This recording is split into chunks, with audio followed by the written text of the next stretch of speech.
नवरात्रि शुरू होने से पहले निपटा लें अपने ये 5 काम। दोस्तों, साल 2023 की नवरात्रि बेहद खास होने वाली है क्योंकि इस वर्ष माता रानी हाथी पर सवार होकर आ रही हैं। जी हाँ, मान्यताओं के अनुसार जब माँ हाथी पर सवार होकर आती है तो इस बात का संकेत होता है कि इस बार सुख संपन्नता में दुगनी बढ़ोतरी होगी। देखिए, 15 अक्टूबर से शुरू होने वाली शारदीय नवरात्रि 23 अक्टूबर तक मनाई जाएगी। पंचांग के अनुसार इस साल शारदीय नवरात्रि के पहले दिन कलश स्थापना का शुभ मुहूर्त सुबह 11:48 से दोपहर 12:36 तक रहेगा। यानी कि इस मुहूर्त में आपको कलश स्थापना करके माँ का आवाहन करना है। लेकिन इससे पहले कि आप पूजा पाठ के मुहूर्त में उलझें, कुछ ऐसे काम हैं जो आपको नवरात्रि शुरू होने से पहले ही निपटा लेने हैं, क्योंकि वो काम नवरात्रि के दिनों में नहीं किए जाते।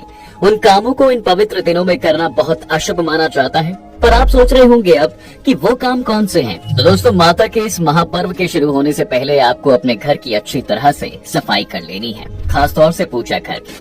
आपके घर के कोनों तक में धूल और मिट्टी नहीं जमा होनी चाहिए। इसके बाद आता है सबसे जरूरी काम, और वो है घर का शुद्धिकरण।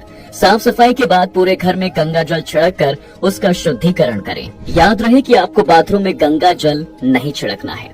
तीसरा काम है, अगर आपके घर की रसोई में लहसुन, प्याज या फिर फ्रिज में किसी तरह का तामसिक खाना रखा हुआ है तो घर की सफाई के साथ उसे भी तुरंत हटा दें, वरना देवी माँ आपके घर भूल कर भी नहीं आएंगी।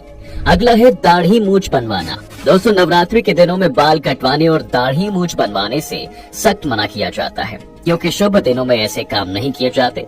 तो अगर आप अपने बाल और दाढ़ी मूछ को सेट करवाना भी चाहते हैं तो नवरात्र शुरू होने से पहले ही करवा लें। 5वां है नाखून काटना। बाल के साथ साथ इन दिनों में नाखून काटना भी वर्जित बताया गया है। मान्यताओं के अनुसार ऐसा करना हिंसा के रूप में आता है, साथ ही इससे शरीर की ऊर्जा का संतुलन भी बिगड़ता है। यही वजह है कि नवरात्रि में नाखून काटना अशुभ माना जाता है। तो दोस्तों, ये तो थे वो 5 काम जो आपको शारदीय नवरात्रि शुरू होने से पहले कर लेने हैं। इसके अलावा नवरात्रि के एक दिन पहले अपने घर के मेन गेट पर स्वास्तिक जरूर बनाएं। साथ ही अगर आप इन 9 दिनों में व्रत रखने का संकल्प ले रहे हैं तो कोटू का आटा, समा के चावल, साबूदाना, सेंधा नमक, आलू और मूंगफली भी मंगवा कर रख लें। याद रखें कि व्रत रखने वालों को चमड़े की बनी बेल्ट, चप्पल, जूते और बैग जैसी चीजों का इस्तेमाल नहीं करना है।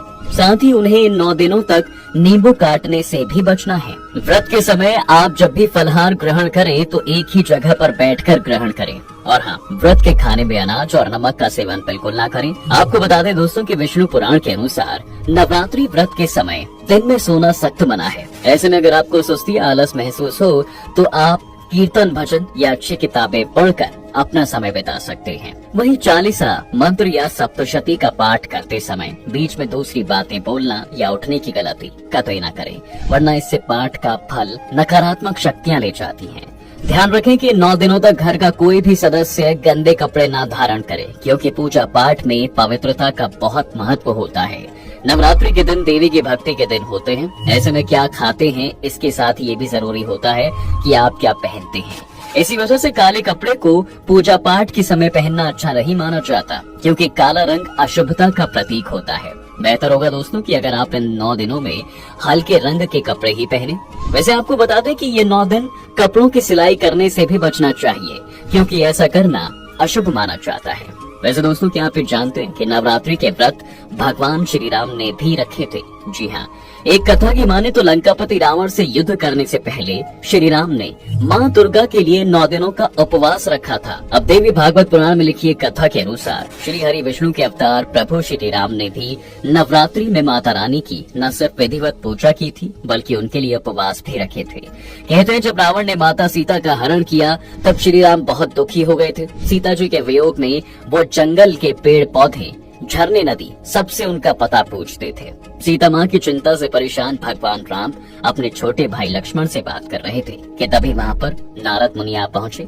उन्होंने प्रभु श्री राम को बताया कि रावण की बुराइयों का अंत करने के लिए आपको अश्विन महीने की नवरात्रि में खास अनुष्ठान करना होगा, जिसमें आपको माँ दुर्गा की पूजा अर्चना करके उनका आशीर्वाद प्राप्त करना है। इतना ही नहीं, तब नारद मुनि ने श्री राम को ये भी याद दिलाया कि आप अपने हर अवतार में शक्ति की उपासना कर चुके हैं और अब अपने इस उद्देश्य को पूरा करने के लिए भी आपको देवी से वरदान प्राप्त करना होगा। अब श्री राम ने नारद जी की बात मान ली और अनुष्ठान करने के लिए तैयार हो गए।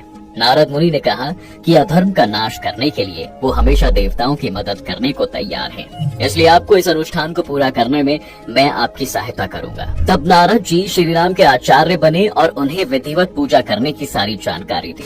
इसके बाद अश्विन महीने में नवरात्रि में भगवान राम ने किष्किंधा पर्वत की जमीन पर फूलों से सजा के एक सुंदर सिंहासन तैयार किया और उसमें भगवती जगदम्बा के विग्रह को स्थापित किया था। मंत्रों के उच्चारण के साथ माता को स्थापित करके उन्होंने लक्ष्मण जी के साथ 9 दिनों तक सच्चे मन से माँ की पूजा और व्रत किए और अंतिम दिन विधि पूर्वक हवन करके अपना व्रत पूरा किया। दोस्तों, प्रभु श्री राम की भक्ति से खुश होकर माँ जगदम्बे ने अष्टमी तिथि की रात में उन्हें और लक्ष्मण जी को दर्शन दिए और उनके सारे अवतारों की तारीफ की। देवी ने उन्हें ये वरदान भी दिया कि वो रावण का वध करके एक बार फिर से धर्म की स्थापना करेंगे और विजय होकर धरती पर 11,000 सालों तक शासन करेंगे। माता के वरदान के अनुसार ही प्रभु राम ने रावण का वध किया तथा माँ सीता को लेकर वापस अयोध्या आए और फिर कई सालों तक अयोध्या का राज संभाला। यानी कि ये कथा हमें सिखा देती है कि बिना देवी दुर्गा के आशीर्वाद और कृपा के मनुष्य अपने उद्देश्य में सफल नहीं हो सकता। तो दोस्तों, आपको ये जानकारी अच्छी लगी हो तो वीडियो को लाइक करें, शेयर करें, साथ ही कमेंट में जय श्री राम जरूर लिखें।